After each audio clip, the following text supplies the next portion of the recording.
అన్యులతో నిబంధన చేసుకోకూడదు. నువ్వు ఎక్కడికి వెళ్ళినా నువ్వు వెళ్ళొచ్చు, తప్పులేదు. కానీ వాళ్ళతో నువ్వేం చేసుకోకూడదు, ఆ నివాసులతో నిబంధన చేసుకోకుండా నువ్వేం పడాలి, జాగ్రత్త పడాలి. ఒకవేళ నువ్వు జాగ్రత్త పడకపోతే వాళ్ళతో నిబంధన చేసుకున్నావు అనుకోండి, అదేంటో తెలుసా నీకు, ఉరి అన్నది వాక్యం. ఆ నిబంధన ఏంటంటే పాపపు నిబంధన. ఎంత దేవుణ్ణి నమ్ముకుంటే మాత్రం అయ్య బాబోయ్, మరి లోకంలో ఉన్నాం కదండి, నలుగురిలోనూ నజరేయుడా, గుంపులో గొలియాతు. చెప్పండి అండి, నలుగురిలో నజరేయుడా, గుంపులో ఏంటి, అర్థమైంది మీకు? దేవునికి స్తోత్రం. అయ్యగారు శ్లోకం మార్చేయండి, మిమ్మల్ని దూతనాక మారిపోతున్నాయి. మరి దేవునికి స్తోత్రం. గుంపులో గొలియాతు. హలో, నీవు ఆ ప్రజలతో నువ్వు ఏం చేసుకోకూడదు. హలో, వాళ్ళ ఆచారాలు నీలో ఉండడానికి వీల్లేదు, వాళ్ళ అలవాటులు నీలోనికి రావడానికి వీల్లేదు. ఆ విషయంలో నువ్వేమవ్వాలి, జాగ్రత్త పడాలి. దైవజనంగా మా దేవుని బిడ్డలారా, ఇశ్రాయేలీల ప్రజలకి దేవుడు వార్నింగ్ ఇస్తున్నాడు. రే, కానానీయులతో నీకు పని లేదు, పెరిజ్జీయులతో నీకు పని లేదు, అమోరీయులతో నీకు పని లేదు, పెరిజ్జీయులతో నీకు పని లేదు. ఒరే, నువ్వు వాళ్ళతో వెళ్ళొచ్చు, కానీ వాళ్ళతో నువ్వేం చేయకూడదు, కమిట్మెంట్ ఇవ్వకూడదు. వెళ్ళమని చెప్తున్నాడు కానీ వాళ్ళతో నీకేం ఉండకూడదు, నిబంధన చేసుకోకూడదు.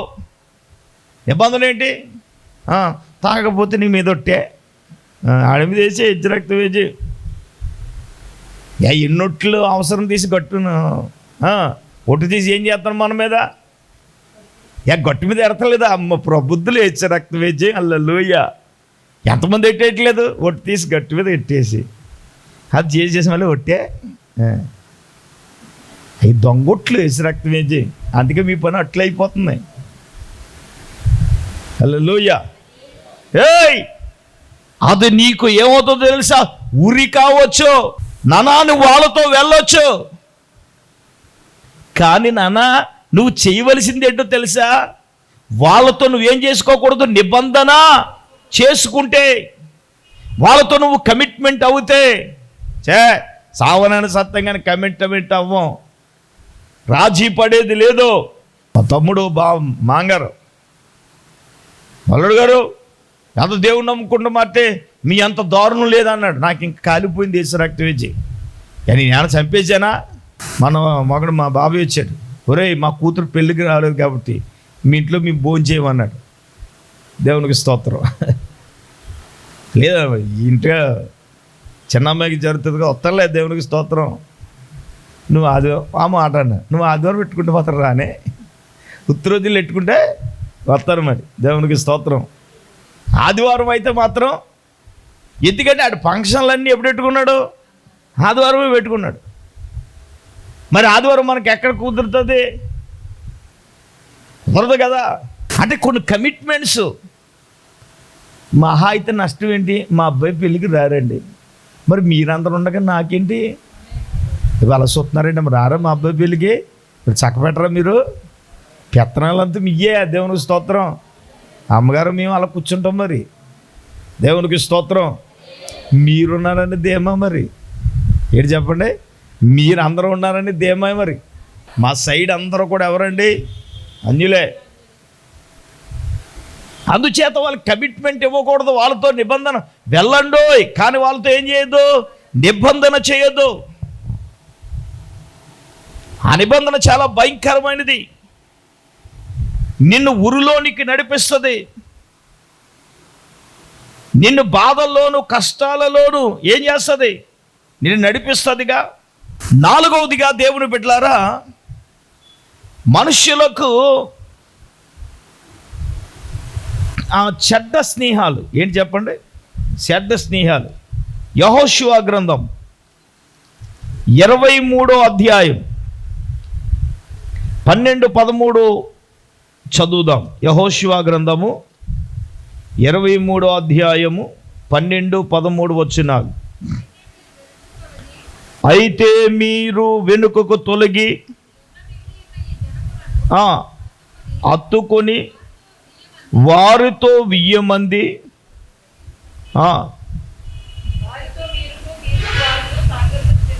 చేసిన ఎడల మీ దేవుడైన యెహోవా మీ ఎదుట నుండి మానును. మీ దేవుడైన యెహోవా మీకు ఇచ్చుచున్న ఈ మంచి దేశములో ఉండకుండా మీరు నశించే వరకు వారు మీకు ఎలాగనో ఉరిగానో బోనుగానో మీ ప్రక్కల మీద కొరడాలుగానో మీ కళ్ళల్లోనూ ముళ్ళుగా వాళ్ళు ఉంటారు. దేవునికి స్తోత్రం. ఎవరెళ్ళంటే లోక స్నేహాలు లేదా చెడ్డ స్నేహాలు. ఇశ్రాయేలు జనాంగమా, హలో, మీరు వెనకకు తొలగి వారి యొద్ద మిగిలిన జనులను, ఇందాక చెప్పానుగా, వాళ్ళతో నువ్వు కమిట్మెంట్ చేసుకోకూడదు, నిబంధన చేసుకోకూడదంటే, ఒరే బాబు వాళ్ళతో మీకు సాంగత్యం అంటే అర్థం ఏంటి? స్నేహాలు ఉండకూడదు. అన్యులతో మనకు స్నేహం ఏంటండి? వెళ్ళి వాళ్ళ దగ్గర గంటల తరబడి కూర్చున్నవి ఏంటండి? పనేంటి? నాకు ప్రార్థన ఉంటే బయటికి వెళ్తాను, వచ్చేస్తాను, ఇంట్లోనే ఉంటాను. ఏంటికి విశ్వాసం ఏంటి? మీ దగ్గరికి రాను నేను సరిగా. ఇంక అంజులతో మనకు పని ఏంటి? ఒకవేళ ఎవరైనా సేవకులు వస్తే మాట్లాడతాను తప్ప ఇంకెవరితో నా సాంగత్యం, నా కాంటాక్ట్స్ సేవకులతోనే, అదైన మంచోళ్ళతోని. చెడ్డ స్నేహాలు వాళ్ళతో మనకేం ఉండకూడదు, సాంగత్యము చేయకూడదు. 13వ వచనంలో ఏమంటున్నాడు? మీ దేవుడైన యెహోవా మీ ఎదుటుండి ఈ జనులను కొట్టివేయుట మానును. మీ దేవుడైన యెహోవా మీకు ఇచ్చుచున్న ఈ మంచి దేశములో ఉండకుండా మీరు నశించిపోవడానికి వాళ్ళు మీకు ఉరిగాను బోనుగాను కొరడాలగాను ముళ్ళుగా ఉన్నారు. ఎలా ఉన్నారు? 4 రకాలు చెప్పాడు. ఇప్పుడు వాళ్ళతో నువ్వు సాంగత్యం చేస్తే నీకేంటి? ముళ్ళులా ఉంటారు. అవును, మరి ఆయన స్నేహం చేశాడని నీ రహస్యాలన్నీ చెప్పేస్తాను వాళ్ళకి. రహస్యాలన్నీ ఏం చేస్తావు? గుండెల్లో దాచుకో. ఆడు బాగా దాచుకుంటాడు, వేసి రక్త వేజేయి. అదేం చేస్తూ ఉంటాడు? పొడుతూ ఉంటాడు మాటలతోటి. అవునా కదా? ఏమా, అందుకే మరి సాంగత్యం చేసినప్పుడు నోరు పాడేసుకుని రహస్యాలని చెప్పకూడదు. మరి రహస్యాలని చెప్తే ఏమవుతుంది? నువ్వేమనుకుంటావు? చెప్తే పాపం, చేసిన పాపం చెప్తే పోద్ది అనుకుంటావు. ఏంటి? చేసిన పాపం ఎవరు చెప్తూ పోతే యేసుప్రభు ఎందుకు వస్తాడమ్మా మన కోసం? ముల కిరీటం ఎందుకు ధరిస్తాడమ్మా? హలో, నువ్వు అలా చెప్పడం వల్ల అది ఏంటి? ముళ్ళులాగా మాటలు ఏం చేస్తాడు? పొడుతాడా పొడరా? అప్పుడు అనవసరంగా దీనికి ఎందుకు చెప్పానే బాబా అని తల బాదుకుంటావు. అవునా కదా? చెప్పకుండా ఉంటే బాగుండు అనుకుంటావు. చెప్పిన కాడి నుంచి ఏంటంటే వాళ్ళు ముళ్ళులాగా చక్కగా రాశాడు. ఉరిగాను బోనిగాను కొరడాలగాను ముళ్ళుగా ఉంటారు వాళ్ళు. మరి వాళ్ళతో నీకు స్నేహం ఏంటి? లేఖనం ఏం చెప్తుందో తెలుసా? నువ్వు అటువంటి వారితో నువ్వేం చేయకూడదు? స్నేహము చెయ్యకూడదు. హలో, నువ్వేం చేయకూడదు? స్నేహము నువ్వు చెయ్యకూడదు. వాళ్ళు నువ్వు స్నేహము చేస్తే ఇప్పుడు ఆ చెడ్డ స్నేహాలు మనకేంటి? ఉరిగాను బోనుగాను కొరడాలుగాను ముళ్ళుగాను ఉంటారు. కొంతమంది ముళ్ళు కంప. దానికంటే అంటే ముళ్ళు కంప అంటే ముళ్ళిచు పొట్టడం అంటే మాటలతో పొడవడం. అందుకే జ్ఞాని సొలొమోను ఏమంటాడో తెలుసా? కత్తి కంటే పదునుగా ఉంటాయంట మాటలు. కత్తి కంటే అంతే కదా మరి. ఒకవేళ యవనస్సులు మీ స్నేహం ఎవరితో ఉంది? విశ్వాసులు మీ స్నేహం ఎవరితో ఉంది? పరిశుద్ధులతోనే ఏం చేయాలి? తాగుబోతుతో నీకు స్నేహం ఏంటి అబ్బాయి? తిరుగుబోతుడితో నీకు స్నేహం ఏంటి? అంతే కదా. వారితో సహవాసం చేస్తే వారే వీరు, మాట్లాడతలేదు, వీరే వారు వారే వీరు. హలో, అలా ఉండకూడదు. అక్కడ అంటున్నాడు, మీతో వారు ఏం చేయకూడదు? సాంగత్యము చెయ్యకూడదు, చేసిన ఎడల అది ఉరి అన్నాడు కదమ్మా. చెయ్యకూడదు అన్నాడు, చేస్తే ఏంటి? ఉరిగాను, బోనుగాను, కొరడాలుగాను, ముళ్ళుగా ఉంటారు. అదే అంటాం మన భాషలో, నేలకు పోయేదాన్ని చెప్పట్లేదు, నేలకు పోయేదాన్ని నెత్తుకు రాసుకుంటాం అంటే అదే. నాకు కొన్ని అలా తగిలినాయి అమ్మాయి జ్యోతి. ఇంకప్పుడుతో ఎవరితో ఎంతవరకు ఉండాలో అంతవరకు ఉండటం మంచిది. అంతకు మించి వెళితే మనకు ఉరిగాను, బోనుగాను, కొరడాలుగాను, ముళ్ళుగా వాళ్ళు అయిపోతారు. కాబట్టి వాళ్ళ విషయాల్లో మనం ఎలాగ ఉండాలో తెలుసా? జాగ్రత్తగా ఉండాలి. ఆమేన్. ఇది 4వది. 5వదిగా దేవుని బిడ్డలారా, సామెతల గ్రంథము 20వ అధ్యాయము 25వ వచనాన్ని చదువుకుందాం. వివేచింపక ప్రతిష్ఠితమని చెప్పుటయు, మొక్కుకున్న తర్వాత దానిని గురించి విచారించటయు ఒకనికి ఉరి అగును. ఇది 5వది. ఏంటో చెప్పనా? నువ్వు మొక్కుకున్న తర్వాత దానిని చెల్లించడం ఏమంటే నిబంధనను మీరడం. దేవుడు ఏమన్నా అడిగాడా? చెప్పండి, ఏమన్నా అడిగాడా? నాకు మొక్కుబడి చెల్లించు, నాకు అయి చెయ్యి, ఈ చెయ్యి అని అడిగాడా? అడగలేదుగా. నేనేమంటాను, మొక్కుకునేటప్పుడే నువ్వు ఆలోచించాల. ఇక్కడ ఏమని రాయబడిందో తెలుసా? మొక్కుకున్న తర్వాత వివరించి అనవసరంగా అన్నాను, అయ్యి బాబా అంత అయిపోద్దా, ఇంత అయిపోద్దా అని నువ్వు మొక్కుకున్న తర్వాత ఆలోచించడం కాదు. నేను కొన్ని మందిరం పనులు కమిట్మెంట్తో చేశాను, అర్థమవుతుందా? కానీ ఇప్పుడు అన్ని ఒత్తులు ఎక్కువైపోయినాయి. దేవునికి స్తోత్రం. అయ్యగారు చేసేస్తున్నారని మీరు తెలివి మీరు పోయారు. రేపు మాట్లాడుకుందాం. దేవునికి స్తోత్రం. హల్లెలూయ. ఈ ఏప్రిల్ అంతా తడిగుడ్డతో పిండినట్టుంది నా పని. మామూలుగా కాదు, 1,60,000 కట్టాల. 4 రోజులు టైం ఉంది. ఎవరిని అడగల, మనసులో ప్రభుకి ప్రార్థన చేస్తున్నాను, దేవా నువ్వు అద్భుతం చేయాలి అని. హల్లెలూయ. గట్టిగా చెప్పండి, చేతులెత్తి. నా దేవుడు చేయగలడు. ఇప్పుడు 5వదిగా నువ్వు మొక్కుకున్న తర్వాత దాని గురించి నువ్వు ఆలోచించడం అది ఉరి, అంతే కదా? ఒకడు మొక్కుకున్న తర్వాత దాని గురించి విచారించడం, ఆలోచించడం. మొక్కుకున్నావంటే అది కష్టమో నష్టం ఏం చేయాలా? నెరవేర్చేయాలి. దాన్ని ఏం చేయకూడదు? వాయిదా వేయకూడదు, అంతే కదా? అది కష్టమో నష్టమో ఏంటి? ఆపదలు ఒకరు మొక్కేసి ఆపదలన్నీ తీరిపోయిన తర్వాత చాలామంది మొక్కుబడులు మర్చిపోతున్నాడు. పిల్ల ప్రార్థన చెయ్య, మొక్కుబడి అలాగుండిపోయిందే. ఇప్పటికీ అలాగుండిపోతాయి. మరి ప్రార్థన చేయాలని మొక్కుబడి కోసం మేము. దేవునికి స్తోత్రం. నీ ప్రార్థన తగలయ్యా, రక్తవేజయ్. ఇప్పటికే జరగవలసిన నష్టం జరిగిపోతూ ఉంది, అంతే కదా? ద్వితీయోపదేశకాండం నేను రిఫరెన్స్లు చెప్పను, టైం అయిపోతుంది. ఇంకా మనకి 2 ముక్కలు ఉన్నాయి, ఆ 2 ముక్కలు చెప్పాలిగా. ఇప్పుడు ఏంటి? మొక్కుకున్న తర్వాత నువ్వు ఏం చేయకూడదు? ఆలోచించకూడదు, విచారించకూడదు, చేసేయాలంతే. నువ్వు ఆలోచిస్తున్నావా అంటే, ఇప్పుడు యెఫ్తా ఏం చేశాడు? వీరావేశంలో నేను అమోలీయుల యుద్ధంకి వెళ్ళి నా ఇంటి నుంచి ఏదొస్తుందో దాన్ని ఏం చేస్తానన్నాడు? ఏమాయి దహన బలి ఇచ్చేస్తానన్నాడు. ఏసు రక్తవేజి. పోను ఏమి ఏకనో కోడినంటూ వదిలిపోను, నా ఇంటికాడి నుంచి ఎదురు నాకు ఏది వస్తుందో దాన్ని నేనేం చేస్తాను? దహన బలికి ఇచ్చేస్తానన్నాడు. పాపం వెళ్ళాడు యుద్ధంలో. యెఫ్తాకి ఏమి ఇచ్చాడంటే దేవుడు విజయం ఇచ్చాడు. విజయోత్సవంతో వాళ్ళు వస్తుంటే ఇంట్లో ఉన్న వాళ్ళ అమ్మాయికి తెలిసింది, ఏంటి మా నాన్నకి విజయం ఇచ్చాడని. విజయోత్సవం తన పనికెత్తులతో ఆమె చేసింది. ఆమె తంబూరు చేసుకుని నాట్యం చేసుకుని ఆవిడ ఇంటి నుంచి బయలుదేరింది. యుద్ధ భూమిలో విజయనాదంతో ఆయన వస్తున్నాడు, ఇంటిలో నుంచి కూతురు వస్తుంది. ఇప్పుడు చెప్పండి, ఇంటి నుంచి యెఫ్తాకి ఎదురుపడింది ఎవరు?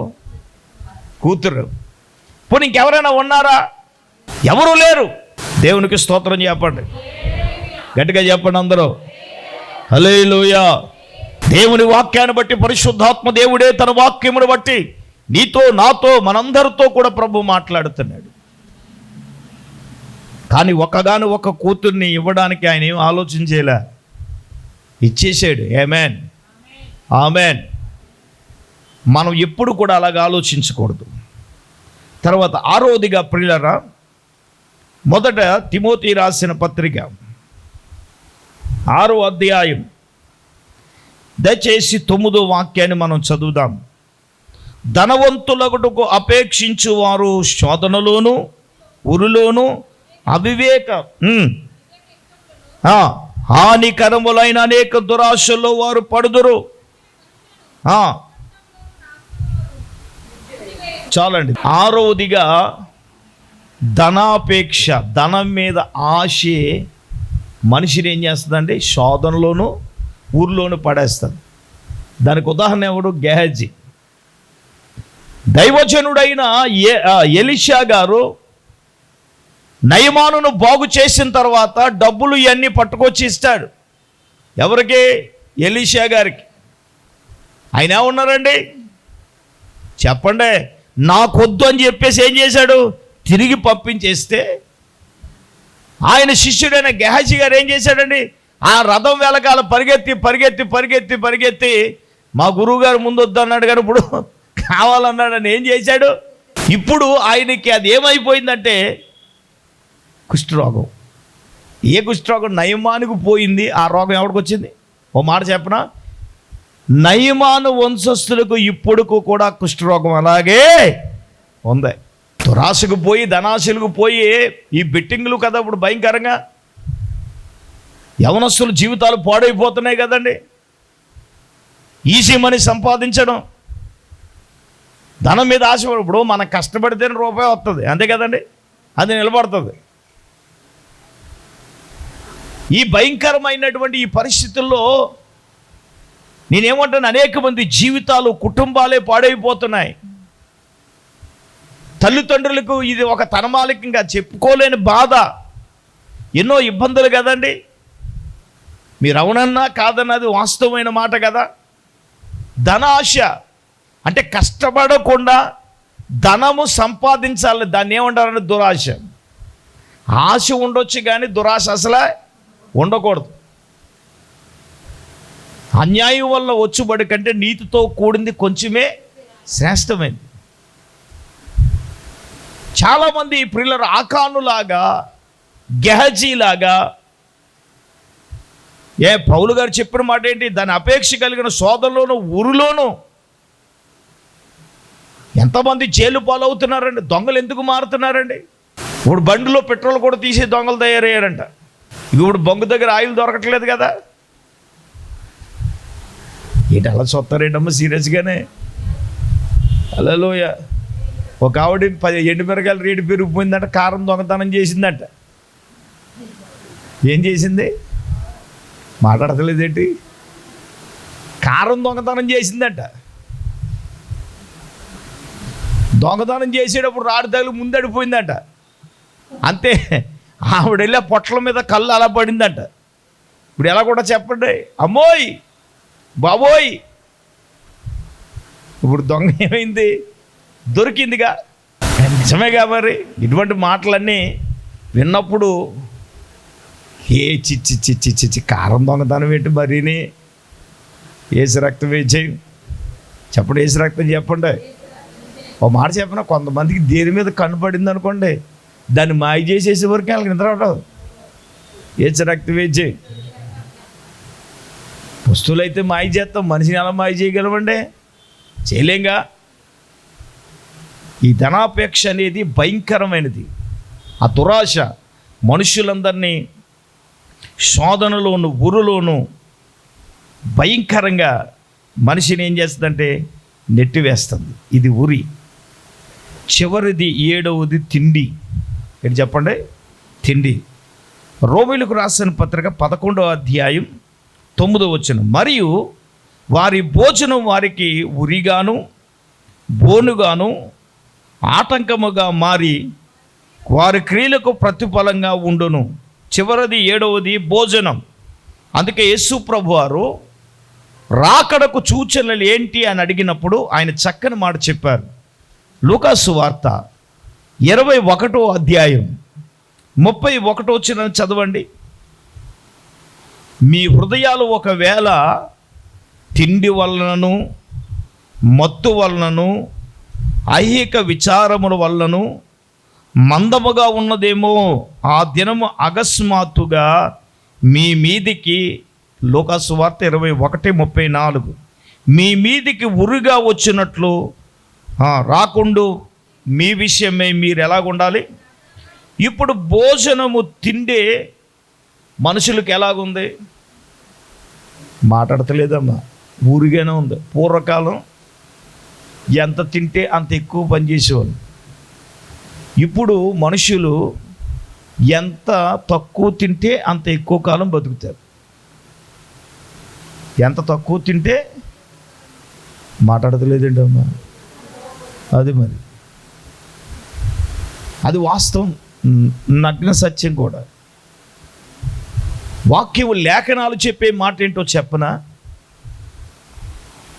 పౌలు గారు చెప్తున్నారు, వారి భోజనం వారికి ఎలాగుంది. కొన్ని ఉరిగా ఉండే భోజనాలు ఉంటాయి. శాస్త్రవేత్తలు చెప్పిన లెక్కల ప్రకారం 40 దాటిన తర్వాత 80 జోలికి మనుషులు వెళ్ళకుండా ఉంటే మంచిది అని చెప్పారు. ఇప్పుడు మనోలా మొక్క లేకపోతే మొద్ద, మాట్లాడతలేదేంటి? మొక్క లేకపోతే ముద్ద దిగదట. శాస్త్రీయ ప్రకారంగా లెక్కలు వేస్తే ఆదివారం సగటున 180 మంది 80 తింటున్నారట. లెక్కలు జేల్చిని. అది అనారోగ్యమే. ఇప్పుడు రాకడల గురించి ప్రభు మాట్లాడుతూ తిండి వలన మొత్తం వలన, ఒరే బాబు అది మీకు ఊరు అయిపోతుంది కాబట్టి దాని విషయంలో మీరు ఎలా ఉండమన్నారు యేసు ప్రభు వారు? ఒరే బాబు జాగ్రత్తగా ఉండమన్నాడు. ఈ మొక్కల కోసం కొట్టేసుకోవటం ఏంటో నాకు అర్థం కాదు. పోనీ అలాగని బయట అన్న సందర్భంలాగా ఏమన్నా పోనీ వెజిటేరియన్ పెడతా, చిచ్చి బాబు వెజిటేరియా, మరి ప్రసాదం మహాప్రసాదం అంటే ఏమిటి? మరి నేనేమనుకుంటున్నాను, రేపు వచ్చే క్రిస్మస్ మీరు ఏమన్నా అనుకోండి, వెజిటేరియమే పెడదాం యేసు రక్తం వేసి. కాదుకూడదంటే సెలరైపోయి మీద వేసేయడమే మాంసం, అంతే కదా మరి. మాంసం పెట్టాలన్నవాడి మీద వేసేయాలి మరి. దేవునికి ఇస్తుంది, రేపు పెట్టుకోరా అన్నాడు.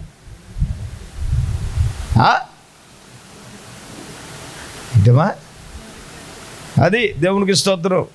ఇప్పటికే సభల గురించి ప్రార్థన చేద్దాం. ఏమండి ఏంటని మాట్లాడారా? నేను మాట్లాడలేదు, దేవునికి స్తోత్రం. ఇక కూడా మాట్లాడను. హల్లెలూయా. జాగ్రత్తగా బలేసి సింగపూర్ వెళ్ళిపోతున్నాను. 10వ తారీఖు కొత్త యేసు రక్తం వేసి. హల్లెలూయా.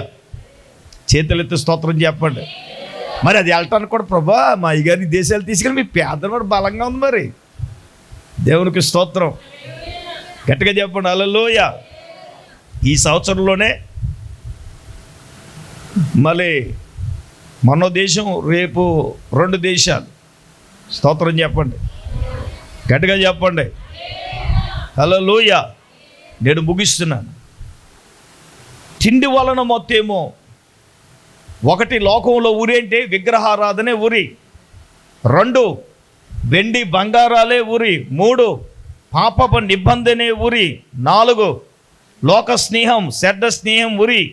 5వది మొక్కుబడి చేసుకున్న తర్వాత దాని గురించి వివేచించడం, ఆలోచించడం ఉరి. 6 ధనాపేక్షే ఉరి. 7వది తిండే ఉరి. అందరూ మోకరించి కళ్ళు మూసుకోనండి. ఒకవేళ ఇవి మన దైనందిన జీవితంలో ఇవి ఒకవేళ మన ఉరిగా మారినాయేమో, ఈ ఆధ్యాత్మికమైన ఈ ఉరుల్లో మనం చిక్కబడుకున్నట్లు సంగమా విశ్వాసులారా మనమందరము హల్లెలూయా హల్లెలూయా హల్లెలూయా అందరూ కూడా కళ్ళు మూసుకునండి, నోరు తెరిచి ప్రార్థన చేద్దాం. దైవజనురాలు పాస్టమ్మ గారు ప్రార్థనలు నడిపిస్తారు. పరిశుద్ధుడైన తండ్రి, మహోన్నతుడా, నీకు వందనాలు, స్తోత్రాలు ప్రభువా. ఈ రాత్రికాల సమయంలో తండ్రి నీ దాసును అభిషేకించి ప్రభువా, నీ వాక్యము ద్వారా మీరు మాతో మాట్లాడారు తండ్రి, నీకు వందనాలు ప్రభువా. అయ్యా నాయనా, లోకములో ఉన్న మేము ప్రభువా, ఈ లోకము మాలో ఉండకూడదు తండ్రి. అయ్యా నీకు స్తోత్రాలు ప్రభువా. విగ్రహారాధన ఊరి అని ప్రభువా, యేసయ్యా నీకు వందనాలు తండ్రి. నాయనా మరి ప్రభువా, దేనిని ఎక్కువగా ప్రేమిస్తామో అదే విగ్రహంగా ఉంటుందని అయ్యా నీ వాక్యం ద్వారా మీరు మాతో మాట్లాడారు తండ్రి, నీకు వందనాలు ప్రభా. యేసయ్యా నీకు వందనాలు, స్తోత్రాలు నాయనా. నీకంటే ఎక్కువగా అయ్యా మరి దేనిని మేము ప్రేమించకూడదు నాయనా, నీకు స్తోత్రాలు. అలాగే ప్రభా నా తండ్రి నీకు స్తోత్రములు ప్రభా. అయ్యా వెండి బంగారాలు ఆశించటము ఉరని ప్రభా, అయ్యా అది ఉరుగా మారుతుందని ప్రభా. మరి ఇంకాను ప్రభా బంగారపు కమ్మిని ఆశించి కుటుంబానికి శాపాన్ని తెచ్చుకున్నాడు ప్రభా. యేసయ్యా నీకు స్తోత్రాలు తండ్రి. అంజులతో అయ్యా నాయనా నా ప్రభా సాంగత్యం చేయకూడదని ప్రభా, అది ఉరిగా ఉంటుందని ప్రభా, సహవాసం చేయకూడదని ప్రభా. అలాగే తండ్రి నాయనా నీకు స్తోత్రాలు. అయ్యా మొక్కుకున్న దాని గురించి నాయన విచారించటం అది నీకు ఉరి అవుతుందని మాట్లాడవు తండ్రి, నీకు వందనాలు ప్రభా. యేసయ్యా నీకు స్తోత్రాలు తండ్రి. అలాగే నాయనా నా ప్రభా నీకు స్తోత్రాలు. భోజనమే ఒక ఉరిగా మారుతుందని ప్రభా. అయ్యా నా తండ్రి 7 విషయాలు ఈ రాత్రి నీ వాక్యము ద్వారా మీరు మాతో మాట్లాడారు తండ్రి, నీకు వందనాలు ప్రభా. యేసయ్యా నాయనా నా తండ్రి నీకు స్తోత్రములు ప్రభా.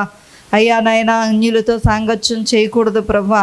అయ్యా నాయనా సహవాసం చేయకూడదు ప్రభా. నాయనా నా తండ్రి మొక్కుకున్న దానిని ప్రభా విచారించకూడదు ప్రభా, నీ కొందనాలు తండ్రి. అయ్యా ఇటువంటి నాయనా ప్రభా ఊరిల నుండి ప్రభా, అయ్యా నాయనా నా తండ్రి మేము తప్పించబడాలంటే ప్రభా ఆత్మ సంబంధమైన మెలకు మీరు మాకు దయచేయండి నాయనా, నీకు స్తోత్రాలు. అయ్యా నా ప్రభా ధనాపేక్ష అయ్యా నాయనా నా తండ్రి నీకు స్తోత్రాలు ప్రభా, నాశనంలోనికి ఉరిలోనికి నెట్టివేస్తుందని అయ్యా నీవు మాట్లాడావు తండ్రి. అయ్యా నాయన అత్యాశ ఉండకూడదు ప్రభా, నీ కొందనాలు తండ్రి. యేసయ్యా నీకు స్తోత్రాలు ప్రభా. ఈ రాత్రి విత్తబడి నీ మాటలు ప్రభా మా హృదయాల్లో నీరు కట్టి ఫలింపజేయ తండ్రి, నీకు వందనాలు నాయనా. అయ్యా నాయన ఏ ఊరిల్లోనూ మేము పడకుండగా ప్రభా మీరే మమ్మలను కాపాడమని ప్రార్థన చేస్తున్నాను తండ్రి, నీకు వందనాలు ప్రభా. అయ్యా నీకు స్తోత్రాలు. కూడి వచ్చిన ప్రతి ఒక్క బిడ్డని జ్ఞాపకం చేసుకునండి. ఈ వాక్యాన్ని వీక్షిస్తున్న నాయనా ప్రభా నీ బిడ్డలను ప్రతి ఒక్కరిని దయతో జ్ఞాపకం చేసుకుని నీవే బలపరిచి మహిమ పొందమని యేసయ్య పరిశుద్ధ నామములో ప్రార్థన చేసి అడిగి వేడుకొంచున్నాం మా పరమ తండ్రి, ఆమేన్. ఇప్పుడు మన పరమ తండ్రి అయిన దేవుని ప్రేమ, మన ప్రభువును రక్షకుడు అయిన యేసుక్రీస్తు ప్రభుల వారి యొక్క దివ్యమైన కృప, పరిశుద్ధాత్మ దేవుని యొక్క అన్యోన్య సహవాసం, ప్రభు బిడ్డలారా ఇక్కడ కూడిన ఎల్లరకును టీము ముందు కూర్చున్న వాక్యమైన బిడ్డలెల్లరకు ఆయన కృప సదాకాలము తోడయుండి మనందరినీ నడిపించును గాక. ఆమేన్, ఆమేన్, ఆమేన్.